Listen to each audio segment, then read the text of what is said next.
DMDD, disruptive mood dysregulation disorder. We're going to talk about that today, what it is, where it came from, and how you can authentically help your child by learning to communicate in a way that promotes cooperation.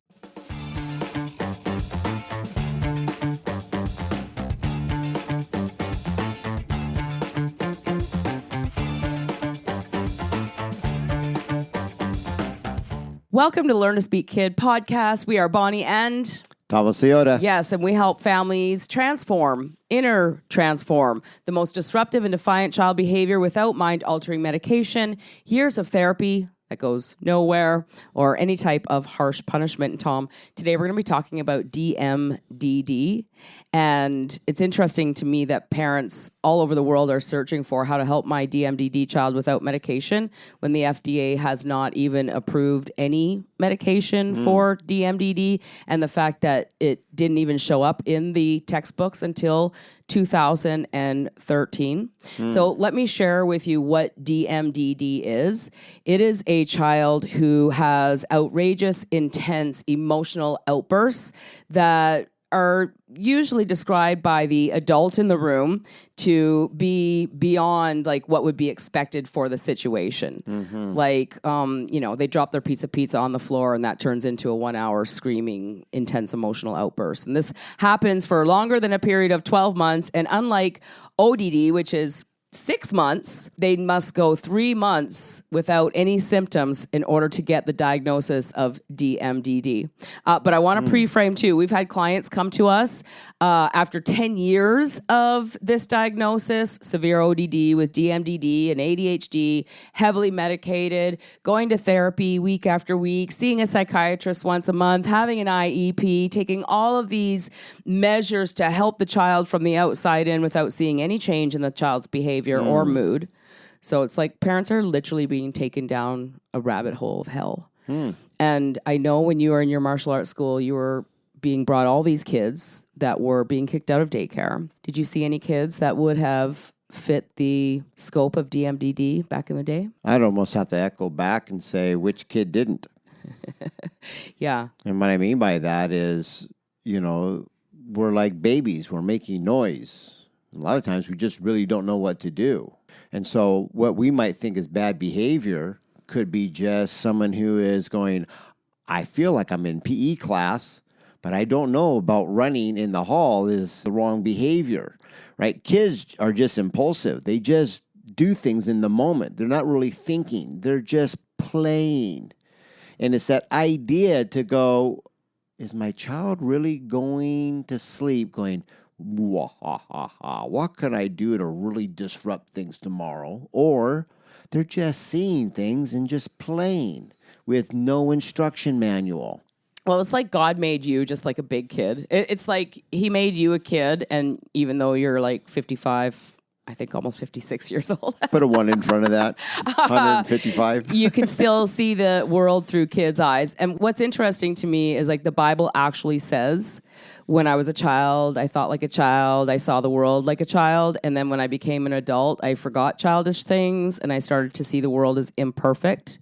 And that we also must be childlike to get into the gates of heaven. And so we want to share this information with you, mom and dad, so that you can literally save your child from the inside out and set your family free, because the fruit of the Spirit is meant to be love, joy, peace, kindness, gentleness, like all of these good things. Correct. And if you're dealing with a child who has DMDD or DMDD with ADHD and ODD, all of these disorders, then you're literally being taken from heaven and living in hell. But I want you to think about, what is it like for your child? Because like you said, Tom, they don't go to sleep at night thinking about how they can tick everybody off and like be disruptive the next day. No. They're a literally little tiny human being.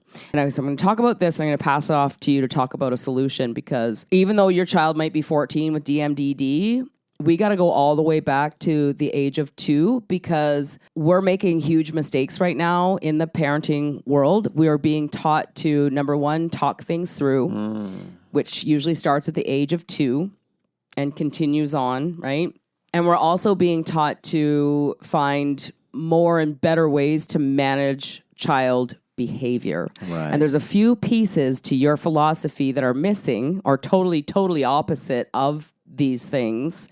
And I can see that with our almost 3-year-old granddaughter, because babies are only born with one language, and that is to cry, to be what we would see as emotional.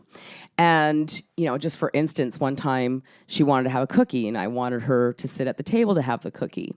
So she asked for the cookie and I gave her like a little bite of the cookie. And she went into like the most heartbreaking cry. Like you would think that this little girl was just like so heartbroken. But I stuck to my guns and I was like, I would love for you to have your cookie. Where's all you got to do to be able to have it? And within a few seconds, she was just like off to something else. And what I realize is that, babies are born with one language, that's cry. And our job is to transition them to speak a language, right? We got to show them what words to use. And when we think we can explain things like an adult perspective, use your words, I'm sick of your whining, right? It kind of causes them to become emotionally stagnant. Yeah. So talk about that, talking things through and managing behavior and what parents can do to actually help their kid. Well, let's say talking things through would be something like putting the batteries backwards in a remote and thinking that it would work. It's a great idea, got the battery in, but it's just going to give you what you don't want. So it's working perfectly. Why? Explain that. Expand that. If you think positive or negative, right? If I think, gosh, this is something that, I don't like.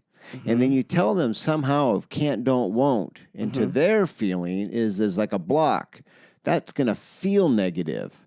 So when you take something negative and you put it together, I'm not sure that would ever be positive even on its worst day. Okay, so I'm 2 and I just colored on the wall. And you approach me with this managing behavior or talking things through. So you're explaining to me like why it's wrong to color on the wall. I'm 2. I don't know where I'm supposed to color yet because I'm just a baby brain. Yep. There's no way in the world I'm going to be able to take your words, put it through my translator and know that what I did, first of all, wasn't wrong. It was just I was unskilled.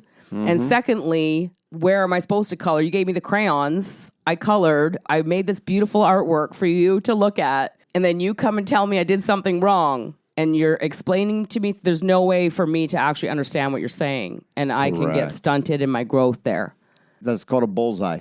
You nailed it, Bonnie. So here's the reframe. Yeah. Okay? This is what being a kid would be. Yes. Where did the crayons show up? You gave them to them. Yeah. How much instructions did we do with the sacred game called Monkey See, Monkey Do? Oh, my gosh. I told them where to color 15 times. Okay. So how well is that working? That's batteries backwards. It's not working. It's got a power source, right? But it's backwards. Yeah. All right? And so here's a true story of what happened at the martial arts school. Yeah. We were inside of an old elementary school that we had the whole school. It was decommissioned because the airport bought out all the property, but we got to stay in the school to use it. So they got big halls and big bathrooms where like 30 kids could go into the bathroom. And all of a sudden, here comes this, ooh, you're going to get it. And someone was telling on, and someone took their pencil and they wrote a very creative word. It would stand for finding unconscious knowledge. F-U-C-K. And so you could walk in, and we've all been be like, see, we see something we don't like. True. Yes. And then we start going, you can't do that. There's that picture. Here's Creating Champions for Life way when you learn to speak kid. Wow. Look at that. Who actually spelled it correctly? Matter of fact, look at that penmanship. All the first letter's capital, and the other ones all make a straight line.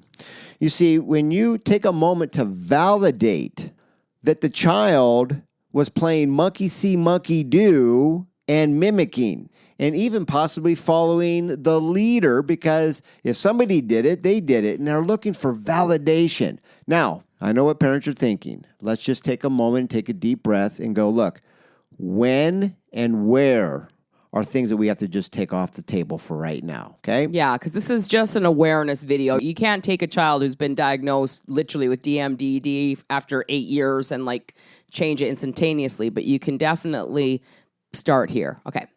We focus on the prime monkey see, monkey do factor. And this is WOH backwards, better known as how. Okay, yeah.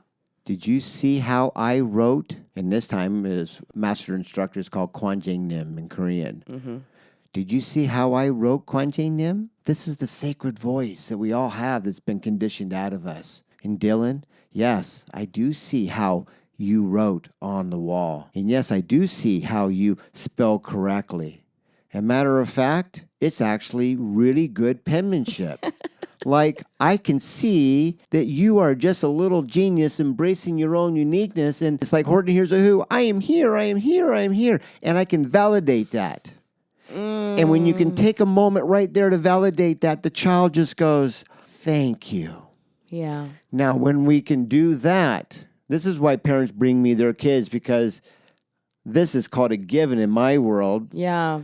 And then where would be the best place? Well, see, these are life skills we can work on later, because obviously on paper would be the better place. Okay. Right? And when would be to do that? Yeah. Those are later, but taking that sacred moment right there to say, look at you, champ. You played monkey see, monkey do. Who did you see right on the wall before? Yeah. You see, they're just learning how this world works. And without us taking, which is principle 2, parents' brain versus kids' brain, expecting a kid to fast forward to the adult ain't ever going to happen. That's what all the disorder truly is. It's out of order, battery backwards. But we can, unless you've lost that love and feeling. And some of you might have. You can go back to when it's 2. And I'm going to look you straight in the eye and go, do you remember the time that somebody saw that you wanted, and this is my personal story. His name was Rick. He was 8. I was probably 4 or 5. And he could ride that bike. And he came in and he goes, you want to ride this, don't you? Yeah. Well, let me show you how it works and then do it with you. So they could see my little, he came back to my level as a 4-year-old, as an 8-year-old, and showed me how to sit on it. He held it up, we got the pedals, and showed me. And I felt like I was connected. Yeah. Well, that's what's missing in parenting. Versus me being on the bike and someone coming and go, what are you doing on my bike? Yeah. That's the whole different world that we're bringing back to life. Yeah. And I love this. You just broke my heart so much. I just could barely hold back my emotions. I hope you got emotional there, because Tom just made a life-changing, imperative point that as we see things through adult eyes, these little children are seeing things through little kid eyes. And even if they're 13 or 14 or 15, mom, dad, there's still a little kid in there. And there's a little champion in there looking to come to life. But if they're 13, and since the age of 2, we've been taught to redirect, tell them what no means, correct behavior in the moment, put them on timeouts, take things away. We've been taught that when a child does something wrong, in our adult eyes, they have no idea that we're to come in with some sort of punishment. And the only one who is laughing all the way to the bank is the industry, who's sending your kids to these boot camps and treatment centers and medication and therapists. And whoever hears this message, please know that what Tom just said was start seeing the world through your child's eyes. Start seeing them reframe. They're not little buggers looking to disrupt everything. They're little tiny human beings who may be stuck in their toddler years emotionally because we've never validated their desires. We've been taught to say no to their desires and then validate their emotions and coddle them afterwards, which it's not working. So the definition of insanity is keep doing the same thing, expecting different results. So let's start doing the same thing. Validate their desires and begin to play monkey see, monkey do. Stop talking things through. It is useless. Nobody wants to be talked into knowing that what they've done, that their spirit has led them to do, is wrong. Because all that does is it plants these little seeds in their soul of, I'm not good enough. It's not okay to be me. Why bother even trying? It brings on thoughts of suicide, depression, anxiety, and eventually, if we can't figure this thing out, they get a diagnosis, which doesn't mean anything. All it means is that maybe you feel like you have some disorder now because you have a formal diagnosis, but the diagnosis is a lie. It's like trying to fix a plant that's not producing any fruit and coming over and taping apples to it, right? You got to fix them at the root, which is what we do here at Creating Champions for Life. Hey, if this episode meant anything to you, give us a like, share it with a friend, help us get the word out that your child is not at all broken. We may have some work to do. We may have to stop that train of negativity going 100 miles an hour in the wrong direction on the track, which isn't going to stop instantaneously or you'd cause a huge crash. But we can become aware and we can put in the hard work and we can kind of reverse back a little bit. We can see our children through new lenses and we can begin to learn how to speak their language. So before we wrap up, parents would always ask, why does my kid do it, like vacuum in the dojo? I couldn't get him to pick up a sock. And what if it was this simple? Remember the battery backwards in a remote? Mm-hmm. Just flip it around. Yeah. Disorder, order. And I'd ask the parent, do you remember somebody planting a seed? This might be that red angel or the white angel. Mm-hmm. And it said, you just wait till they turn 2. And they said, terrible 2s. Yeah. Okay, hold that thought for a second. What's the opposite of terrible? Terrific. So, Mom, the next time you see your child doing something you don't like and you just go, I have a little terrific 2-year-old, then you will be able to not only learn to speak kid, but everything that's in disorder starts to harmonize and heal itself with that practice. And every parent loved when their kids got this training. Yeah, well, every kid loves it when the parents get this training. We're all missing life skills, Mom and Dad, all right? And that's the long and the short. Okay. So if you want more, make sure you click below and watch the next video. And until we meet again, here's to your parenting success. Cheers, everyone. Bye for now. Bye for now.